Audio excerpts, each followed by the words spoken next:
Welcome to Chapter 10, the final chapter of using the quality indicators to improve AT services. This chapter focuses on implementation of new practices, looking at agencies with implementation science in mind. So the implementation is based on research about successful adopting of systematic change throughout an agency. So that's what the science of implementation is. And so it looks at how do districts make changes and improve their policies, what are effective ways of doing this. And some of what's included in this chapter I noticed is also, if you've heard about the menus of best practices and strategies put out by OSPI. There's a one for English language arts, there's one for math, and then there's one for behavior. And I realized there's some overlap in attending that training recently and then looking at this chapter. So it's nice to see that alignment in how we're moving forward and implementing best practices in all areas, including AT.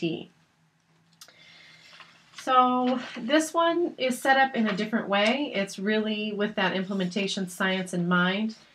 We don't have indicators like we have on all the other chapters. Our objectives are to apply research-based steps or stages identified in the science of implementation to consider how to improve AT services, and then provide a format for some discussion. There's only a few of us here today, but towards the end we'll kind of turn off the recording and see if there's some discussion we want to have. So we're going to go through each of these stages and what's involved in them, and then that hopefully helps you consider some next steps for you in your district. One thing that I appreciated that this chapter pointed out early on is that system change cannot be carried out by one or two people, and I've certainly been there and done that. I've worked in districts that had their act together and had AT teams, had an AT lending library, and then I've been in districts where it's hardly talked about. AT's not something that was considered in each IEP.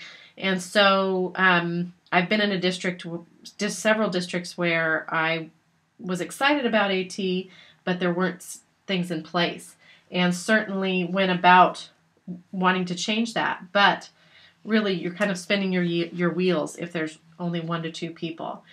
And so the chapter cites some research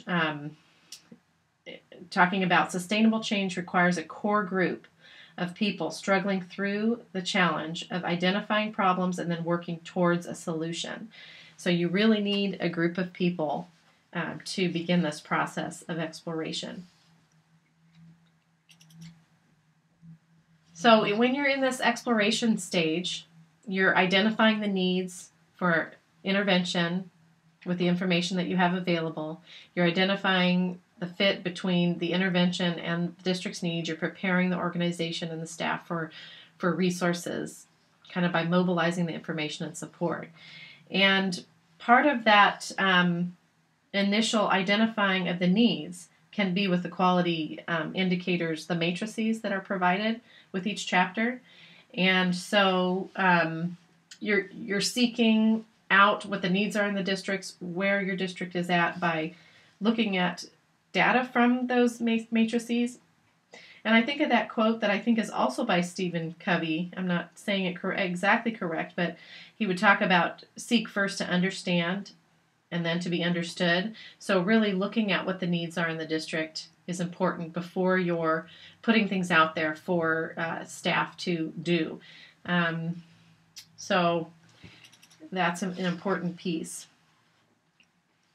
So the first thing is forming that implementation planning group.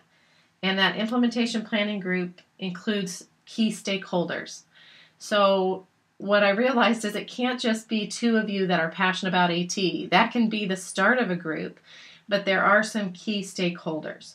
Administration is important because they can facilitate change in a way that perhaps a therapist like myself or a teacher cannot.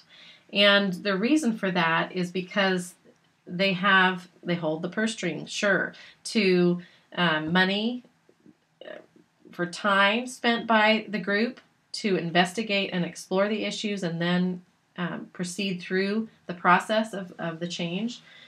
And they also have the ability to impart kind of the vision. If they can know high quality, the quality indicators for AT, know some of the in that chapter 8, it kind of highlights that for the administrator. If they can be on board with that, then they help with kind of the rollout of that, taking things from paper and procedure to kind of rolling that out to the staff.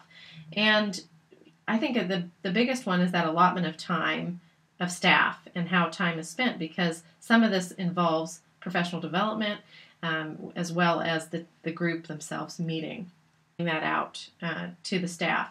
And I think the biggest one is that allotment of time of staff and how time is spent, because some of this involves professional development as well as the group themselves meeting. Oh, let's see. The chapter states that without the support of key administrators, change just doesn't happen. So it's only the administrator that can allot those resources to that. And then they provide that critical leadership. We identified that administration is a key stakeholder in some way being involved in that group. What are some other stakeholders that come to mind, either in the chat or you can speak up and let me know what you think?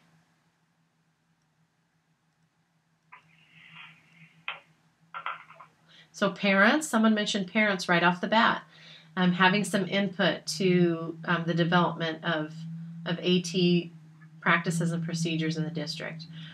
Some input to what needs to change. General ed teachers, that's a great one. Special education teachers. And the therapists, they often know quite a bit about AT, but then being involved in that process of learning more about the quality indicators, the best practices. So we've got admin, teachers, therapists, parents. At some point, student input might be a good thing as well. So we're, of course, aware of student needs because this is all related to student outcomes in the end, right? So that key group, the group of key stakeholders, then needs to have the knowledge of the multiple components of an AT program. And what better resource than the quality indicators for that? Because really those key components are these indicators.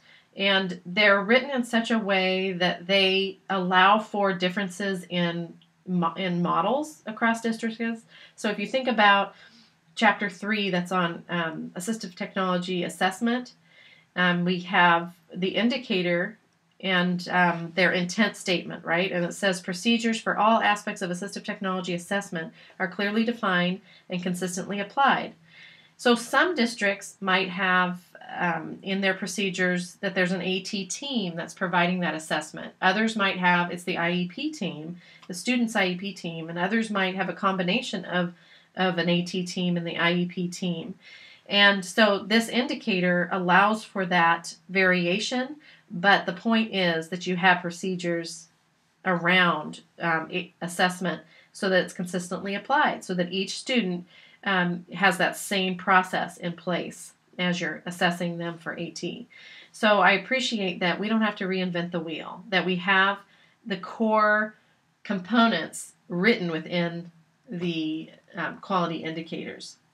Okay, so this core group also needs an awareness of AT used with students with disability. So this group needs to have had some training, or at least as a collective group, some need to know about the AT used with different disabilities with the students. They need to have a connection together. They're all connected to each other, of course. As being part of the same agency, you have that, and then having this desire to make this change, you have that. And then the awareness of other agency changes and improvement initiatives, so that perhaps you could align some of that, and knowledge of research about implementation science, which is what this chapter is all about. And then experience in applying data analysis and measure programs and improvement. And certainly administrators have some of that, as well as teachers are always looking at data from their students and analyzing and then looking at measures for improvement. And I just want to mention the matrices again, because you already have a built-in tool to then measure where you're at on those key components, right? Core components.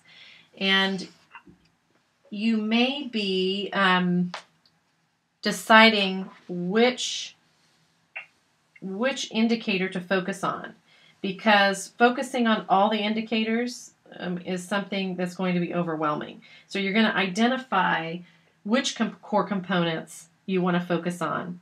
And so it's critical for that planning group to understand that it takes time and that you're going to start small.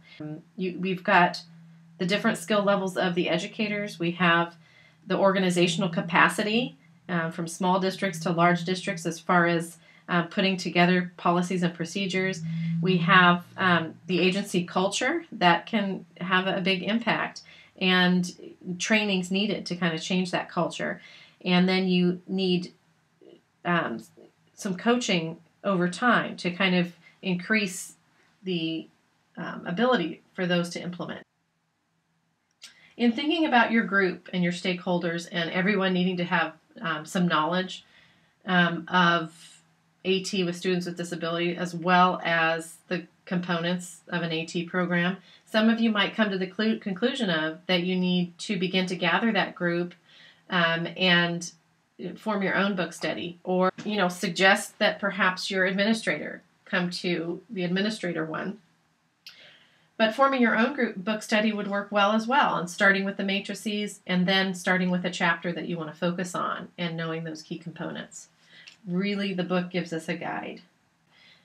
This is the overlap with our best practices from OSPI, and they also utilize this model of plan, do, study, and act. And so in that plan stage, you've got those self-examination matrices, analyzing where you're at and considering where you need to go, setting your priorities, identifying barriers and challenges that you know of right off the bat. And then in your the do stage, you develop an AT improvement implementation plan. And here's where you have some targets and some timelines and how you're monitoring. And that could just be going back to those matrices. It could be something like checking on if you're selecting consideration, and you look at how well that's being documented, how well AT is being considered and documented. So whatever, I guess, core components you're deciding on, then you have that plan in place to do the monitoring as well. So then you're studying, you're gathering feedback and reactions to the plan, and you're analyzing that feedback and that data, and then you act in response to that feedback to make necessary changes. And I would say starting small is good. I remember in one district, when I first was introduced to the quality indicators, I got so excited I created a OneNote which included all the indicators, asked the tech guy to go there, asked the administrator to go there, and both of them, as highly capable individuals, were completely overwhelmed. So starting small by considering which core components, I think, is very important. Okay, so after exploration, we have the installation. And here's where you are, you build the supports and resources necessary to make effective change in district AT practices. And so many of the strategies critical to this stage are identified in the quality indicators for administrators. So if we look at that, I think I have that next. So that chapter's kind of pulls together the quality indicators for an administrator. So it's a great one because the first two indicators of that chapter are the written procedures and that they're disseminated.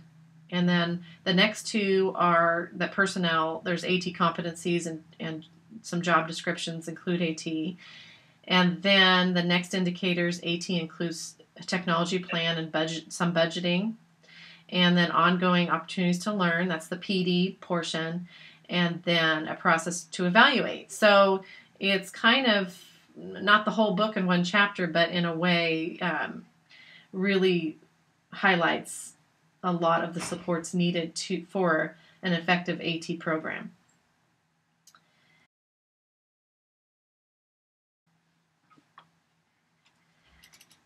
Okay, so the key question to ask as this group that you formed is, what indicators should we focus on our efforts on in order to see the greatest improvement for students?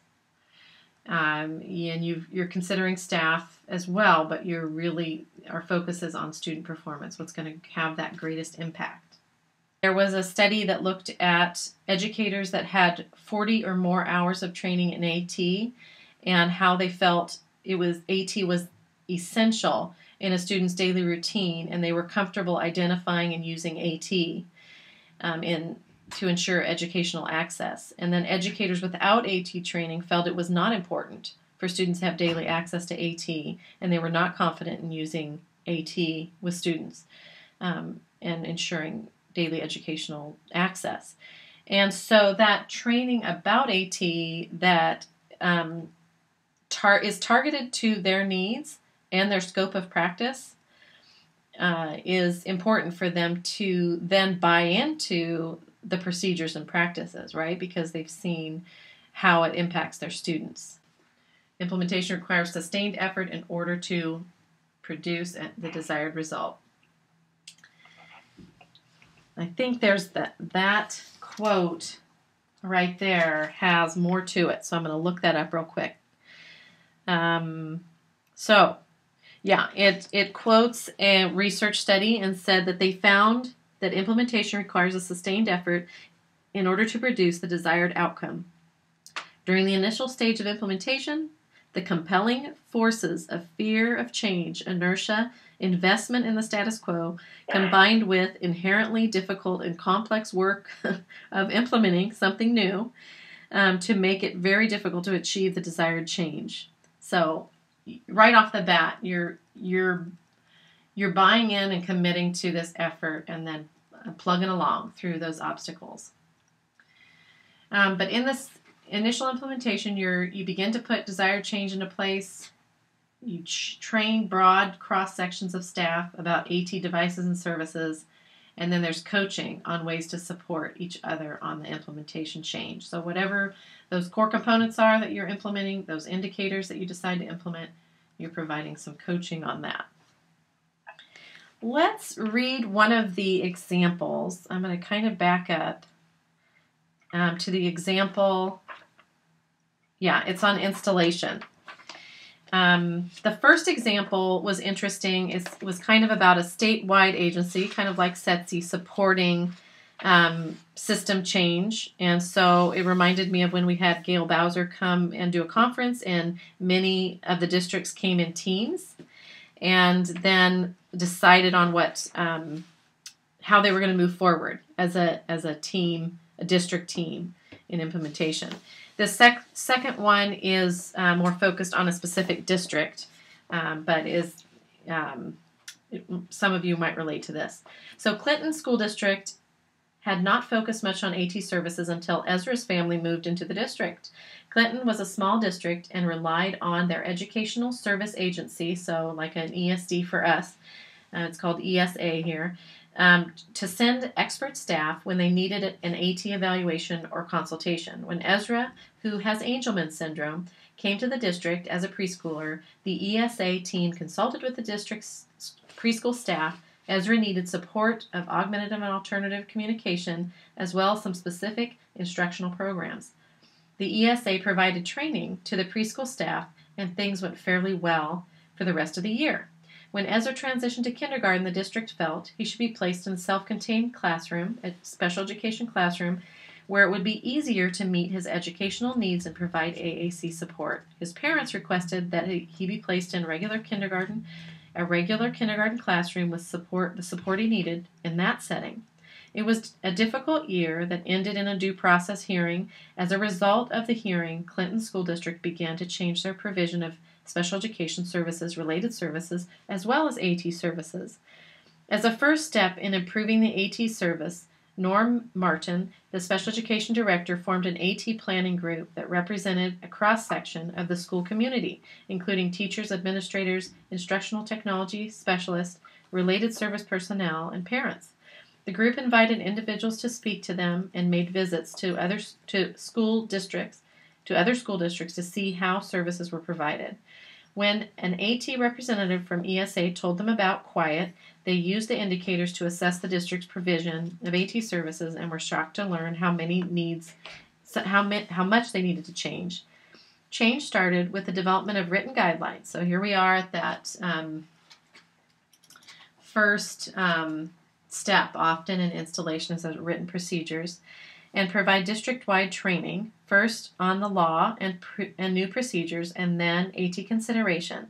All potential IEP team members attended AT consideration training. All district administrators, including principals and vice principals, wow, that's impressive, huh? Attended a series of workshops regarding use of the quality indicators for administrative support. The workshop series focused on the importance of administrators' role in the provision of AT services and described the other special education supports the team was addressing in their plan. So, I mean, if you think about that, at each IEP there needs to be an administrator or administrative rep, and how appropriate for them to know what AT consideration is. So Mr. Martin worked with the ESA staff and superintendent to make sure that trainings covered all important aspects of quality AT and other special education services. Mr. Martin also used the knowledgeable AT team from the ESA to teach specific AT operating skills to staff so that they would become comfortable supporting and training others in the future. So we know that along with consideration comes the need for knowing what's available and what AT supports are. So that makes sense that training was hand in hand with the procedures. So that's one situation that sounds like it started out a little rough, like some do with a due process or a complaint, and then realizing that some things need to change. I like the first example that came from being proactive as a state for us to develop AT teams and then support each other on whichever quality indicator we decide to focus on. In their example, many, I think they said almost half, focused on AT consideration because that's where they needed to focus, while others, a good portion focused on AT assessment, and then the remaining had kind of focused on the different chapters. So different districts have different needs, but that's definitely something for the Special Education Technology Center to consider, how we can support you all in this, beyond this type of book study. Okay, so that was one of the examples of Clinton School District. When you think of your own school districts, of course you haven't done the self-examination matrices, but do you have a sense of what indicators you might focus on, what core components might first come up as you think about your district and the need for AT processes and procedures? What comes to mind to you as the core component that you need to focus on, or the key indicators? Yeah, because we have such a minimal process, I started with at least considering, because I don't think teams are doing that very well at all. Yeah. And then the other thing I did in our administrators were there was they did the administrative piece, because they think our special ed department leadership knows that we're not doing a good enough job. Yeah. We handed the indicators to them so they can share with the leadership above them. Yeah. To make the whole rest of the process easier. Yeah, right. Just increasing that awareness.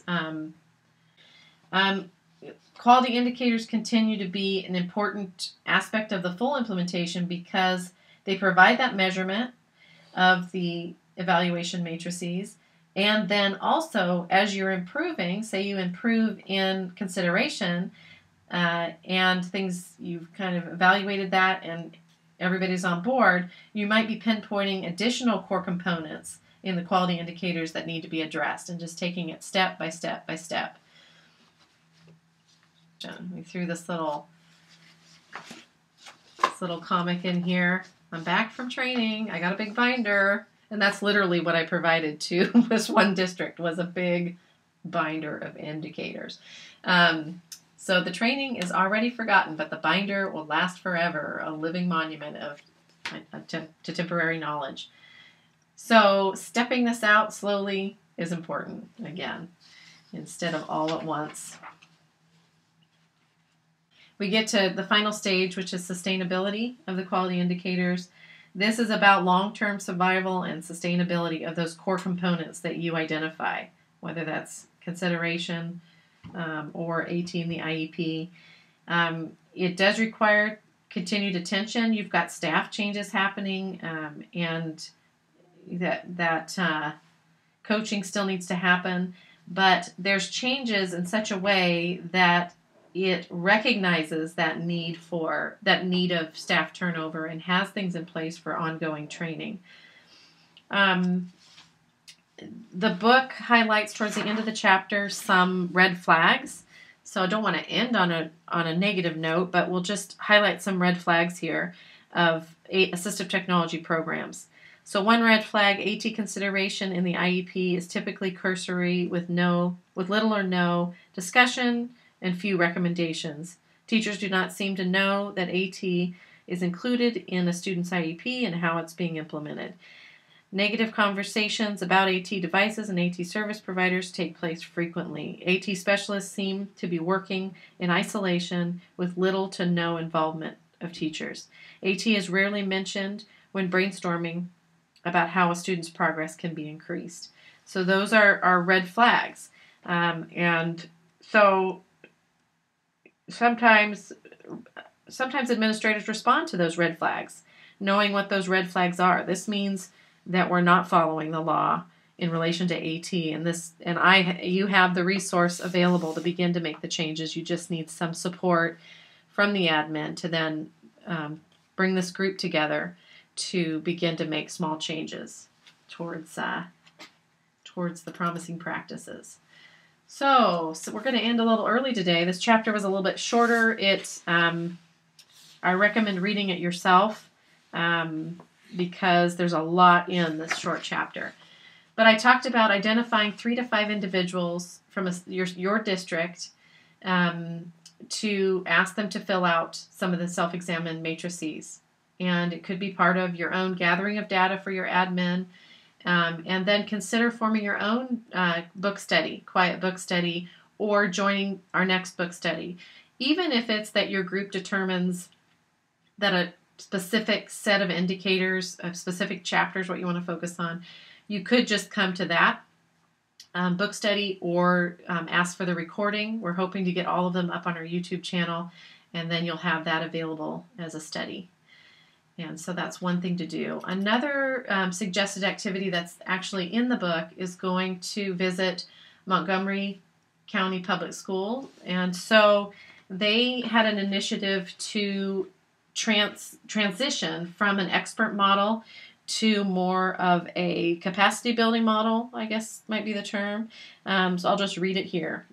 So several years ago, the Montgomery County Public School initiated a system change in their AT program, moving from a centralized expert model to decentralized model for their high incidence students. So it suggests that you go to this website, which we'll just quickly go to it here, and then ask yourself some questions about how does this website illustrate the components of support necessary to implement a system change, and then identify the ways in which they are helping teachers and related service providers understand the use of AT. So let's just go ahead and look at this, and right off the bat, maybe have a little bit of discussion about this. The questions were considering how does a website illustrate the components of support necessary to implement change, and ways in which they are helping teachers and related services understand AT.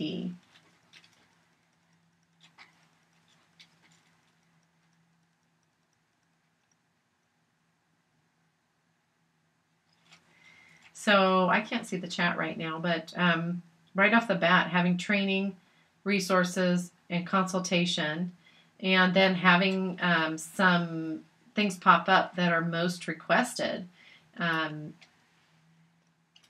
Having training right at their fingertips of things they need.